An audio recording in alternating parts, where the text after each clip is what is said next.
All right. All right. Husky Hoops. Welcome to Husky Hoops. And I am one of your hosts, the best podcast host in the universe, Steve Cully.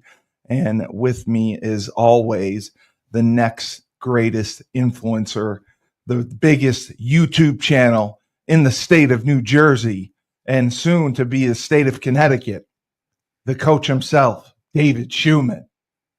Good to see you. I can't pass the D'Amelios, so I won't be able to biggest in the Connecticut. More views, though.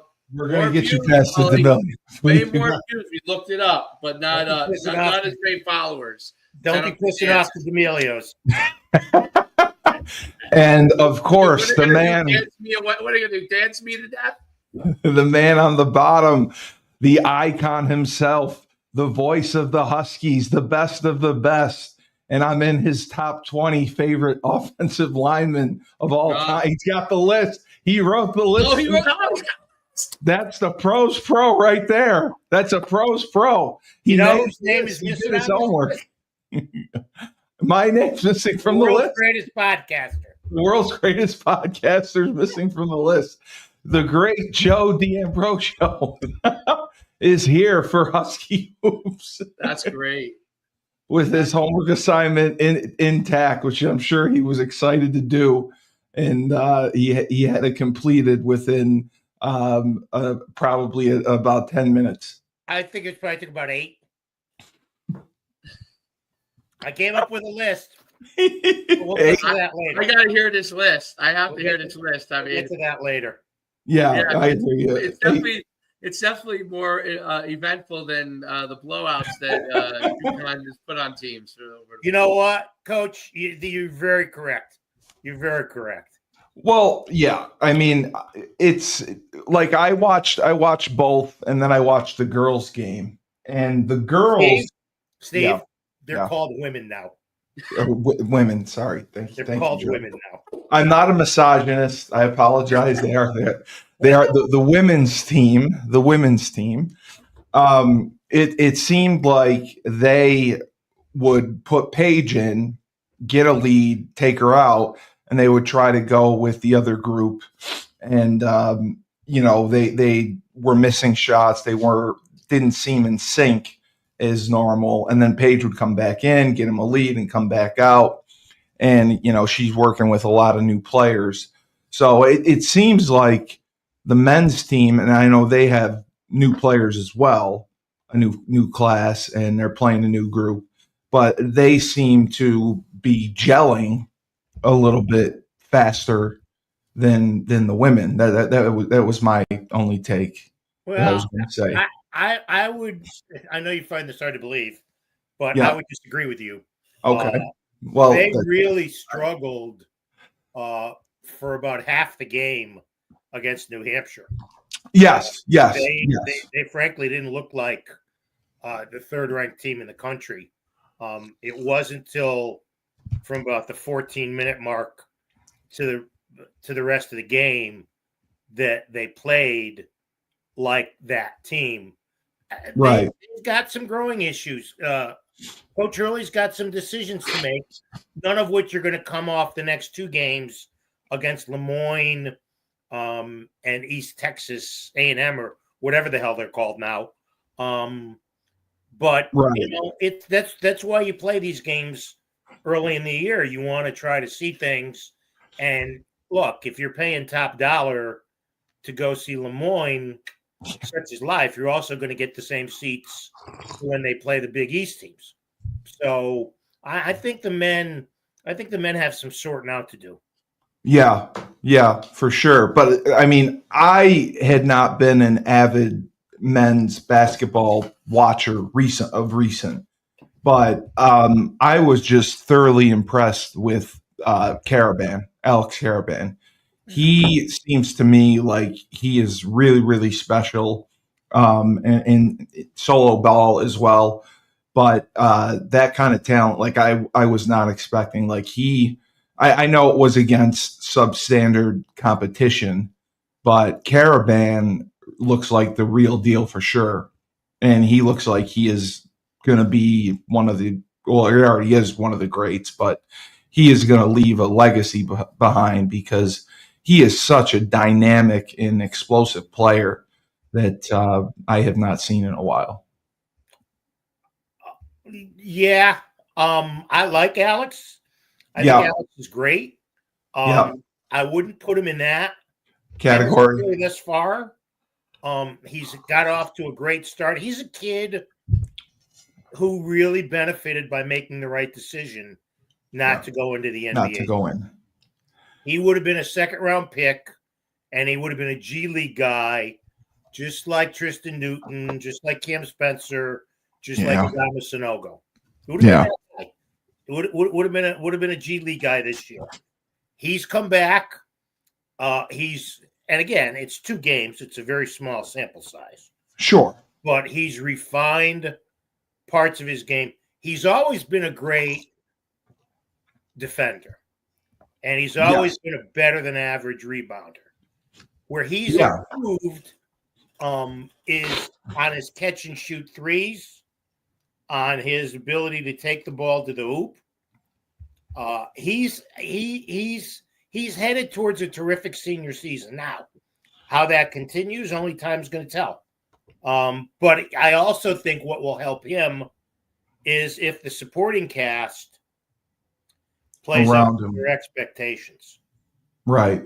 The freshman kid, Liam, McNeeley, has been great. First kid since Courtney Thompson in 1976 to record 2 straight double-doubles in his first 2 games at UConn. He's more than just a shooter.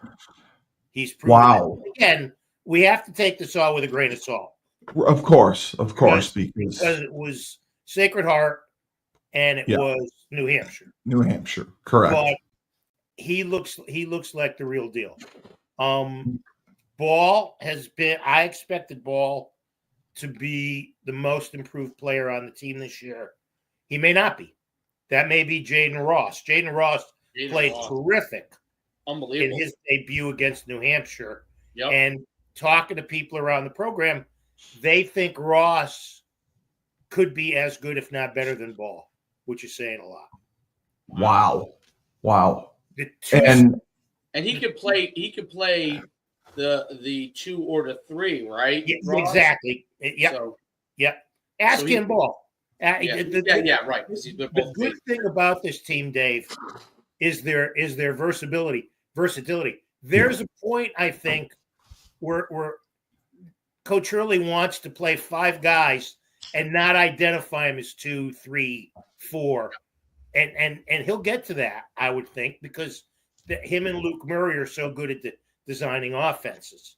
But it hasn't been all flowers and rainbows and sunshine. I got you. The transfer, Mahaney, has not played well. Right. In 2 games. Right. At the end of the day, they may decide that Hassan Diarra is their best bet at the point guard and bring Mahaney off the bench. Was Mahaney the Princeton guy?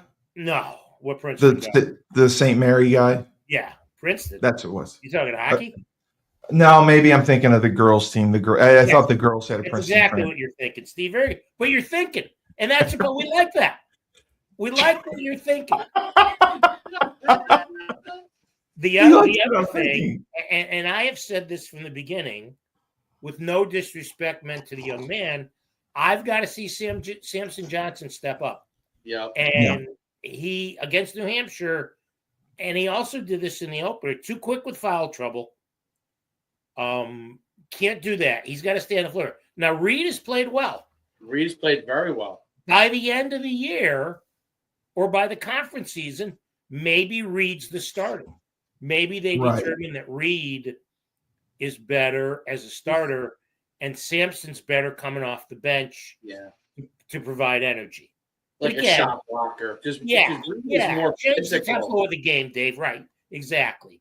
I think Hurley likes that center as his starter with that physicality, that it seems like each year, the last 2 years, obviously, like that guy has become the guy that he really likes to have there, not just from a rebound standpoint, but you're a little more afraid to go in and drive, whereas Sampson he's a great shot blocker, to jump out the gym, but he's not physical. He's just not, and he fouls because he's not physical. He's a different center style-wise. You're absolutely right, Dave. He's a different style center than Sonogo and Klingon were. Right. Totally different. They were physical. They could muscle you. Johnson can out-quick any center. He's quick off his feet, which sometimes is a detriment because he gets up in the air too soon, and the only place to come down is on the back of the opposing player. Right. So that's something that and he'll get better throughout the year. But the Reed kid has played pretty well. And it'll be interesting to see his development over the next couple of games. Again, we've talked about this since the beginning, boys. The real test is going to come when they go to Maui. Memphis isn't awesome, but they're not bad. They're not going to be scared of UConn. Put it that way. When they get to Maui, they're not going to play anybody who's going to quake in their boots and play an almighty UConn. And Reed looks like all of 270 pounds. Like he's a big boy there. He's physical. He's hefty, which is good. You got a combo of one guy who's beefy and one guy who's lean and lanky, and that's you can show him different styles and stuff. Yeah, it seems like it's his formula. He likes. It reminds me a lot of the European style, like where guys are interchangeable parts, maybe other than the center, and like. All the guys can kind of handle the ball a little bit. Right. They can all pass.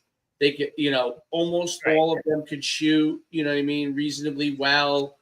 They can all kind of get to the basket. They have different styles of doing it. Yep. They can all get to the basket. It's well, that's what I was mentioning. That's the positionless five. Right. Minus the center that they'd like to play. Now, you can't do that against Creighton because of Kalkbrenner. Right. Seton Hall's got a couple of big kids up front. You can't do that against everybody, but there are certainly a lot of teams that if you want to play that way, you can, and that would be intriguing.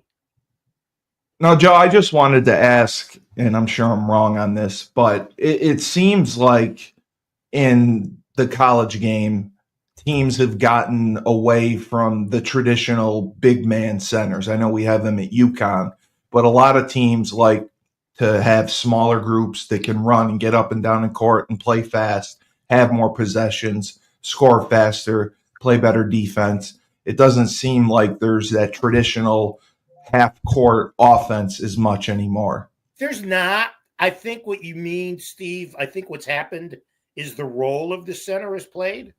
Just like it has in the NBA, you find very few back to the basket centers in the NBA anymore. You've got Embiid.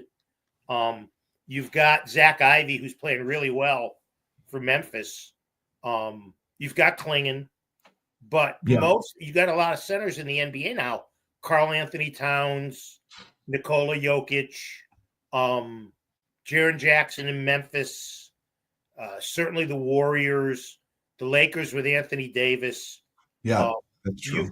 You've got a lot of centers in the NBA who are more versatile as far as stepping out and shooting the ball is concerned.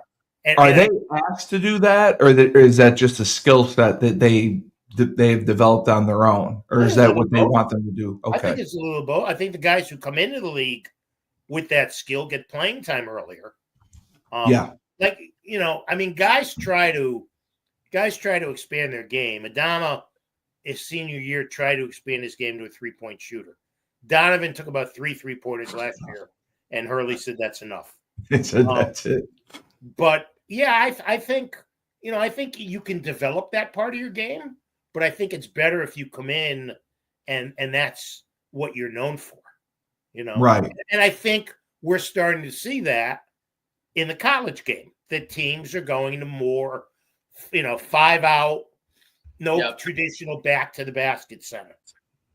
Although I do think when you had, like what Purdue showed and what UConn showed last year, in trying to win a national championship, I'm not talking about the regular season, but in trying to win a national championship, that dominant physical center has a lot of value when you start to get into the tournament play. It may not have as much value in the regular season, but that physicality is you have to go through 6 games to get to the is it 6 games to get to the championship? 6 games to win the championship. Yeah, it's 6. Yeah. When you have to go through that, to get to the championship, a guy who's physical, as you keep working your way through the bracket, that guy who can lean on you over and over again, I think gives teams a unique tool that, because the game has changed a lot, a unique tool that they're not used to playing against all the time. They're just not used to playing against it. And it's tough when you got to do it all of a sudden. You play the last game, a team was shooting threes all game long, and now a team's in there banging it in there, and guys are trying to jump over you. It's a different style, which can be which I think helps UConn. Well, yes and no. I would agree to a point, Dave, except that, as we said, there's a lot of teams that don't play that traditional back to the basket center. And if you've got a big guy and he's out on an island playing against the guy who can drive and dish, then you don't have that presence in the middle. Right. And your center in those circumstances is much more prone, I think, to getting into foul trouble. So for sure, I think it would work. I think it works on the offensive end to have the big banger better than the defensive end if the opposing team is not a team that plays a traditional center, that plays kind of that 5-out style that's become. How does he play them defensively?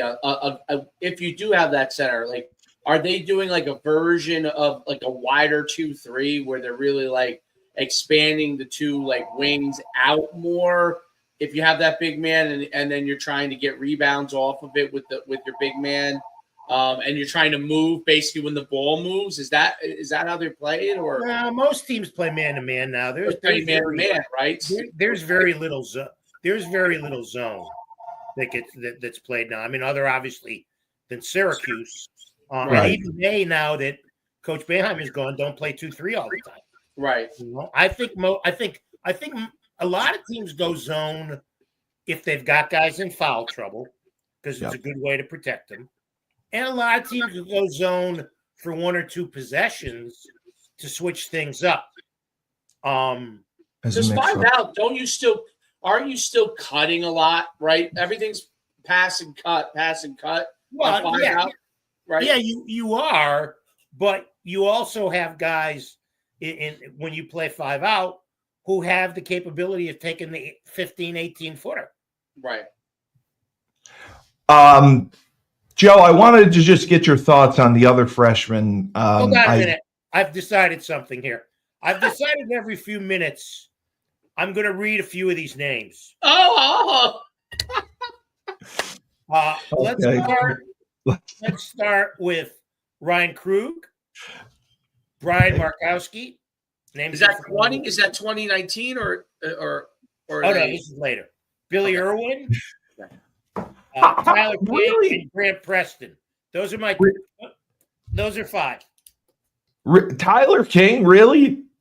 Tyler King can't walk and chew gum at the same time. I could at least do that. I didn't fall on the ground that much. This is not just skill. This is what I enjoyed interacting with. That you enjoyed interacting with. Right. Well, so that's true. Well, you're off the list. All right. So what were you? Go ahead, Steve. The other freshman, the Isaiah Abraham. What were your thoughts on him? Because he didn't play a ton of minutes. It's tough because he's not playing in stressful situations. I think both him and Ahmad Noel will be guys who are going to be eventually will be players. Right. Just maybe not now. Just now they may be break glass in case of emergency. Right. And he'll develop them, and they'll get better as they go on. They're not guys that are going to be. Because let's look at this for a minute. You've got obviously the five who've started the games have been Karaban, Mahaney, Neely, Solo, and Sampson, right? So that's five. Sampson. Yeah. Then you've got Jalen Stewart's playing about 14 minutes a game. Yep. Reed's playing about 21. Diarra's playing 19. And Jaden Ross played 22 against New Hampshire. That doesn't leave a lot of time for Noel and Abraham. Right. So he'll focus on developing them, and they'll get better as the years go on. I have no doubt. Yeah. I have no doubt. And there may be a situation where he gets pissed off enough at guys that he sticks the two freshmen in and says, "Here, go play." Yeah. See what you can do. Yeah, for sure. And out of the competition, was New Hampshire the better team than Sacred Heart? It's 6 of one, half dozen of the other. Yeah, that doesn't really matter. I was just curious because of it. And I know Lemoyne is Division II. They're traditionally okay. I've never even heard of East Texas A&M. I believe that's the old Texas A&M Commerce. But I'm not. Okay. I'm not sure. And Lemoyne's not Division II anymore. They're not. No. They've UConn would not. Trust me, UConn would never play a Division II team in the regular season. Oh, because I remember Syracuse used to, but that must have been an exhibition. But that was game. Always that's always because it was a regional game for them. Right, because it's right next door. Okay, so Lemoyne, I didn't know that. Yep. How long has Lemoyne been Division I or transitioning? I believe a couple of years. Oh, wow. Because they were always a very good Division II school. In every sport. Yeah. In every sport. And they're small. I'm actually banned from the Lemoyne campus, just so you know. Why? Figure why. I drove a car through the fence that was around the gated campus. So why would you do that? What would be the impetus? What was the impetus behind that? Did it have anything to do with alcohol?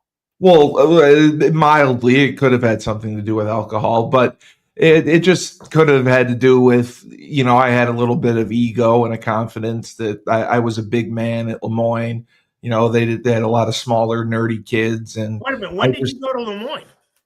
Oh, I would visit there. One of my best friends from high school went there, so I would go visit him. He played on the basketball team, so I went and I watched him play, and then I would stay over. Let me get this. So you and Coach, back me up on this, will you?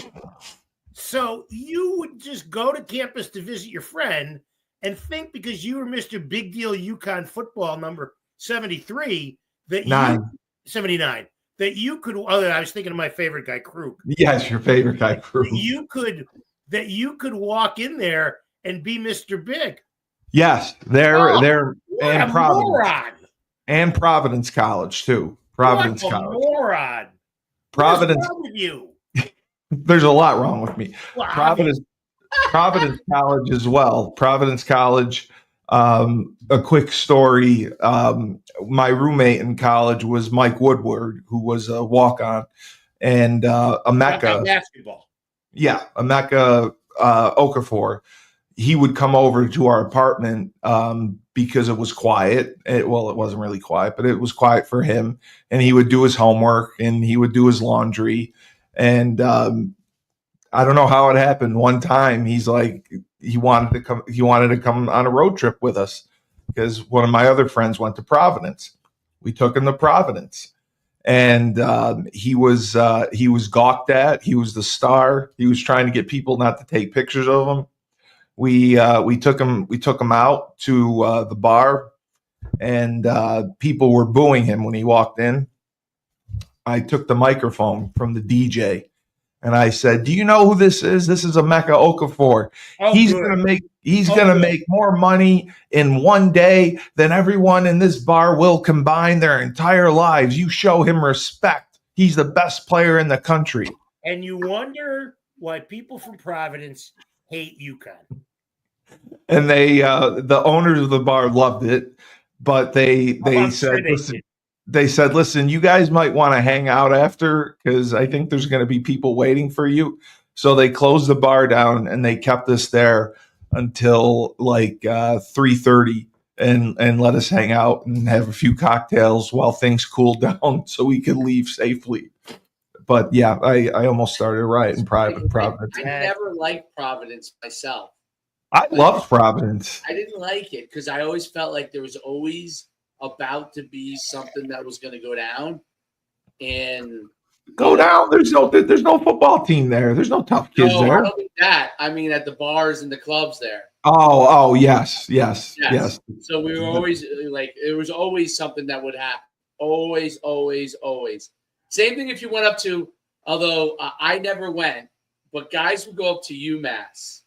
Yes. I could go up to UMass. It's only like, I mean, I enjoyed a good scrap like anybody else, but like I just think that was just inviting one because you go to someone who you you knew that played ball at UMass, you were friendly with. But right. The other guys are not happy that you were there. You know no. what I'm saying? So you might be friends with this guy, you know, like I was from Jersey, obviously, and there were guys I knew from Jersey that I played in the same conference with against. Yeah. They were cool with it, but the other guys weren't cool with it from UMass. So that was always. Joe, do you remember backup offensive lineman named Ed and J. Chuck? No, I know. I'm just checking to see if you remembered Ed and J. Chuck. No. He was a backup. He was a roommate of mine. We went to a UMass basketball game, and we tailgated in a parking lot. And it was December. It was cold. We bought a small grill, and we were cooking hot dogs. And everyone thought we were nuts. The cops walked by. They're like, "What are you doing?" We're like, "Oh, we're just tailgating." They're like, "Wow, you're like, that's fine. It's just we've never seen this before." I'm like, well, that's the creativity I have. As I'm coming to UMass to watch a basketball game, I'm going to enjoy it. But I love going to those games, and it's too bad they don't play anymore. Those are always fun games to go to.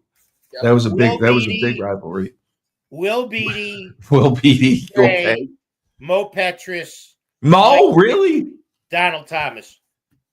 Okay, you're naming guys who were better than me. I'll admit that, but personality, entertainment value, and humor wise, I don't see it. I mean, that's why it's a subjective list. It's subjective, okay, but I think the entertainment value that I bring to the table trumps everything. I mean, you can't top it. That's what I would say. But I was also looking at this. Liam McNeeley, he obviously is the real deal. Is he somebody that could leave after 2 years? Is he someone who isn't going to be around long term? He could leave after one. That's what I was thinking. Yeah, after watching him play. One. I mean, you know, now. This is supposedly a loaded draft class led by Mr. Flagg. Right.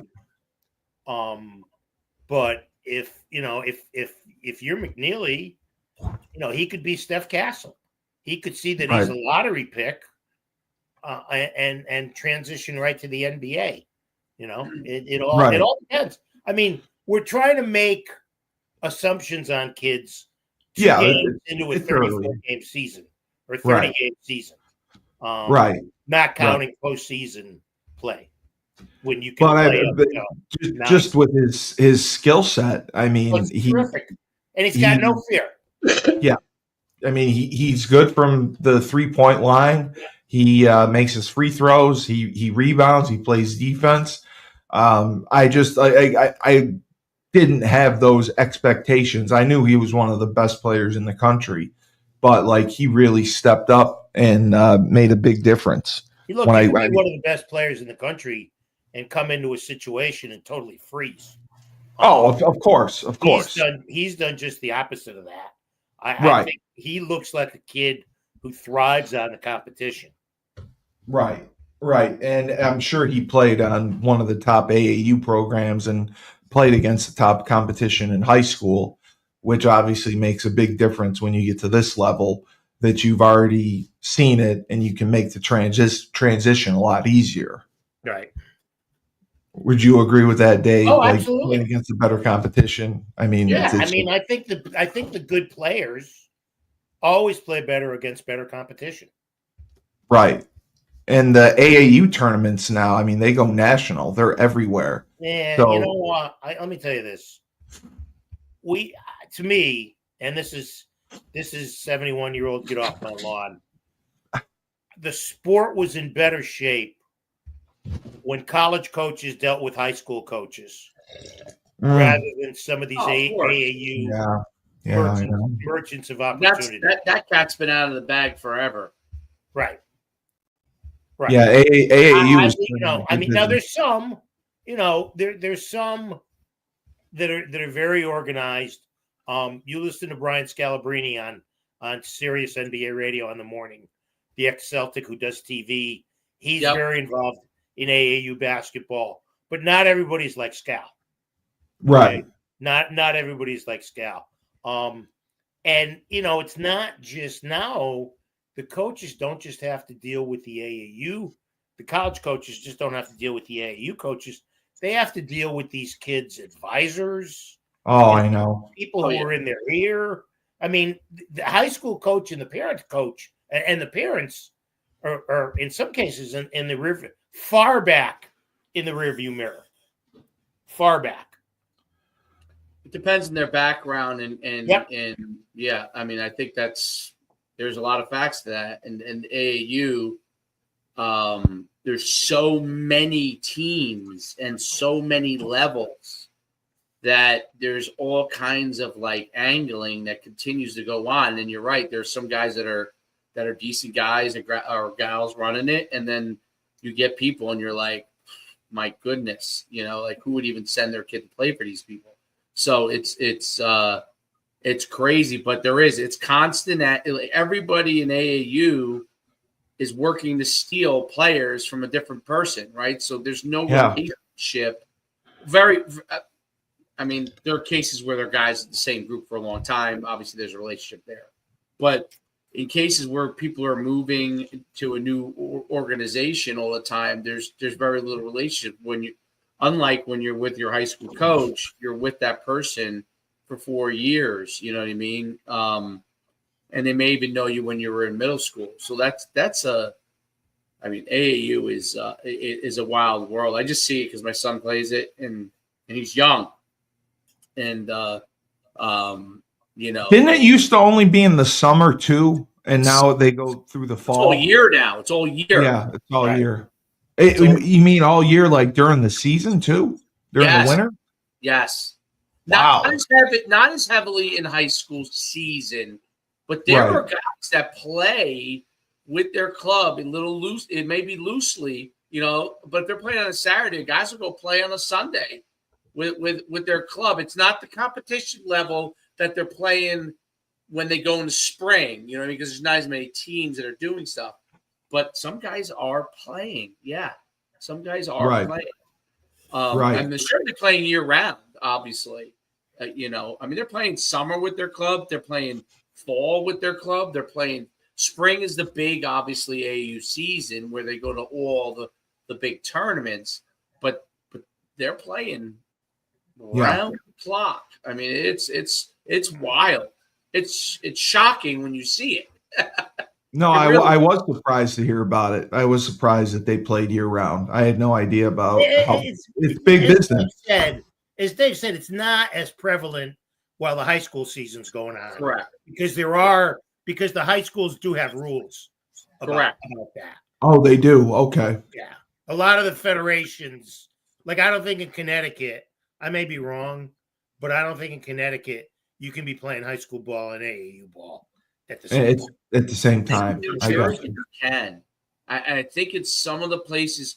So it's weird because it's weird. Now most of them don't. You're 100% right. You're 100% right. I actually think that it's more of the lower level kids that are, to be honest, not the higher level.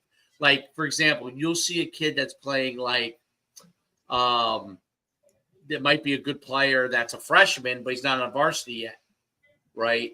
And he may be playing. But you're right. There are states that completely outlaw all of that kind of stuff. But it is hard to police it. Like New Jersey's become like I'm not going to say it's a free-for-all state because it's not like Florida is and some of the other states that are like that. But there's a lot of pressure to let kids do what coaches have thrown their hands up for the most part outside of their season. right. In season, they're going to lay down some, but outside of it, I mean, they throw their hands up. Like, and a lot of the high school coaches don't coach the AAU teams. They're not part of it. No. they do. Okay. They coach. Some do. Some do. But In Jersey, they do. It's weird. But in some places, you can't. That's regarded as illegal contact. Yeah, correct. Oh, that's right. That's Connecticut right. has to be that. That has to be the rule in Connecticut. I'm assuming Connecticut's very, very hard with the rules. New Jersey, there is a rule. You can run the team. Okay, if I was a high school basketball coach and I'm the head coach XYZ school, I could be in charge of the team, but not quote unquote coaching my own kids. Right, you could be like the general manager. Correct. So that's how you kind of get around it. So are people showing up to your practices as a general manager? No. Is someone going to be possibly at your games if you go and actually are coaching at a game? Yes, that could be the game. But the truth is, no one polices it. I mean, I'm just, like there are people that are big names in coaching in New Jersey, big names that are GMs, but they're coaching their teams. You know what I mean? And they're coaching those teams, and they have teams from kids from different schools, not just their school. But their star player from their school will be on that club. I mean, Joe, I wanted to ask you going into Maui. Okay, they're definitely playing Memphis. Are they definitely playing Michigan State? And then they'll get one more game after that on the 27th on that Wednesday.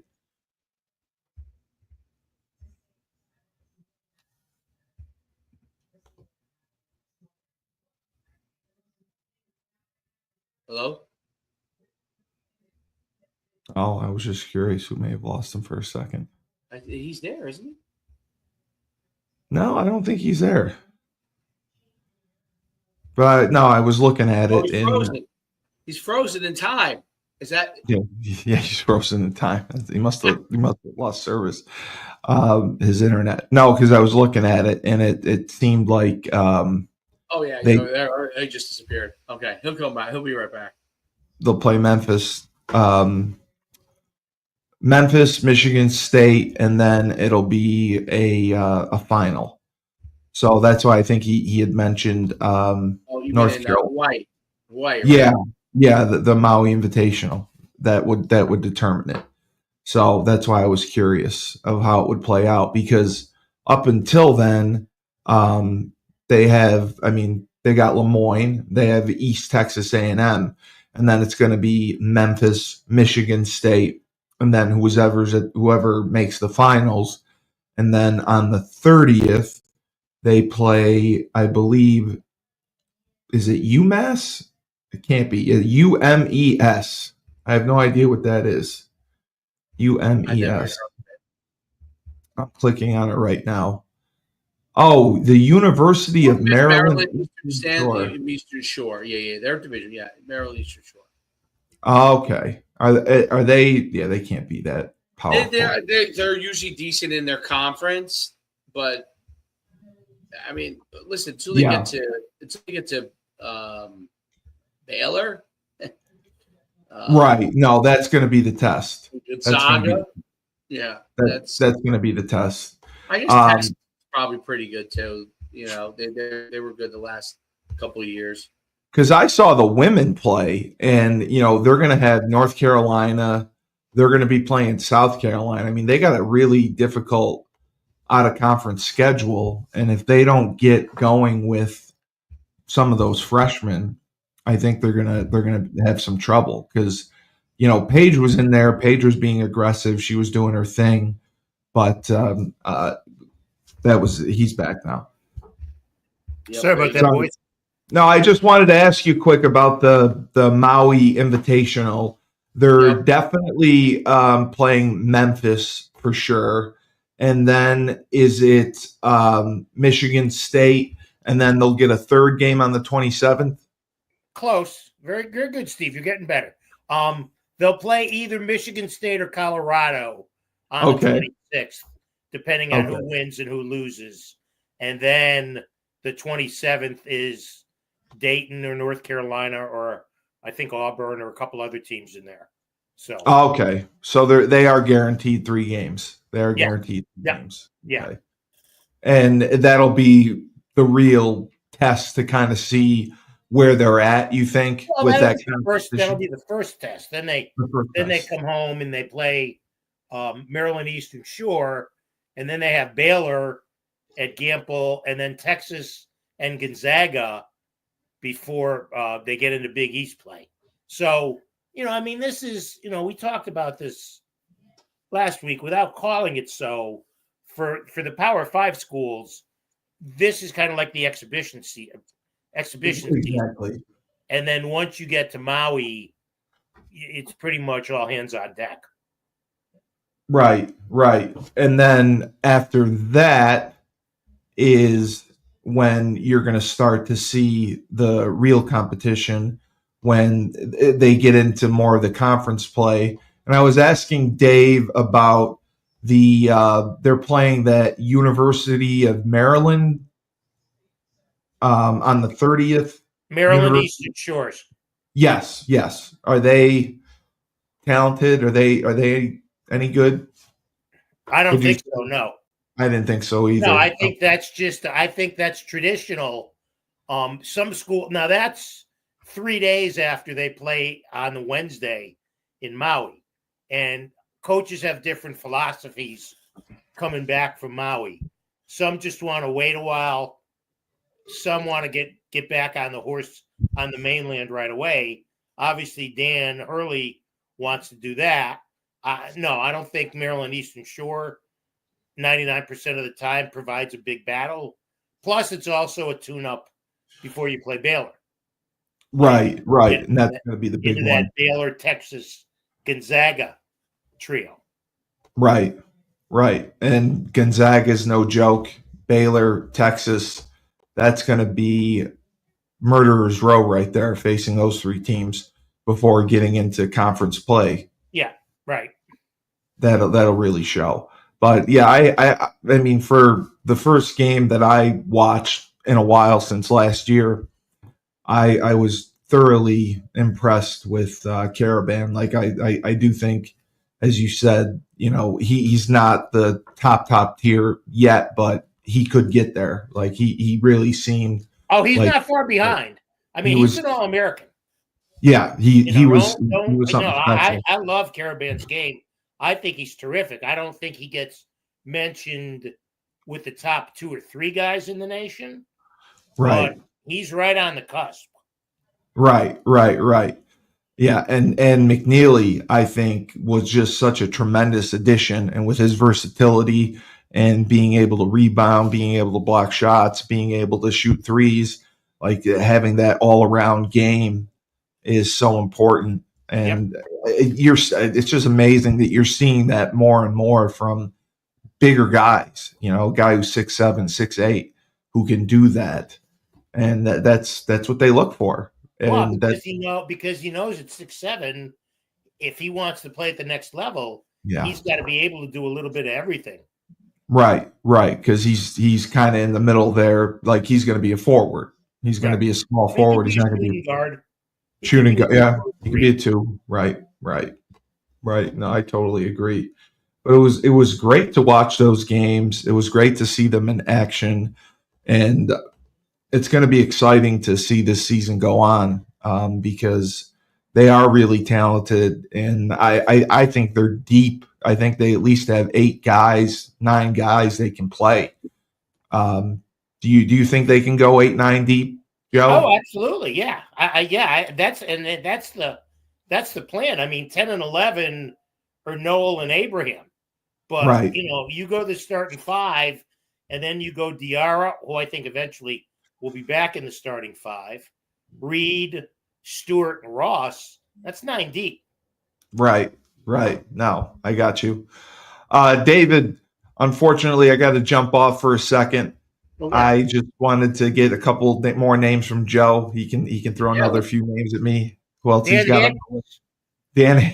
Zach Hurd, Ryan Vandermark, Brian Keating, Ryan Crozier, Andres Canapi, Ryans, Mike and Dan, Martin Bedard. So I'm behind all. I'm behind all of them. Wow. Okay. I would say behind. Can I raise my profile on the show? Will the show help me raise my profile? You're only lowering it. Only lowering it. You're only lowering it. All right. Thanks, Dave. Thanks. I appreciate that. Joe just entertains me supremely. It's great. Joe, always a pleasure. I will talk to you guys later. All Bye. Right. All right.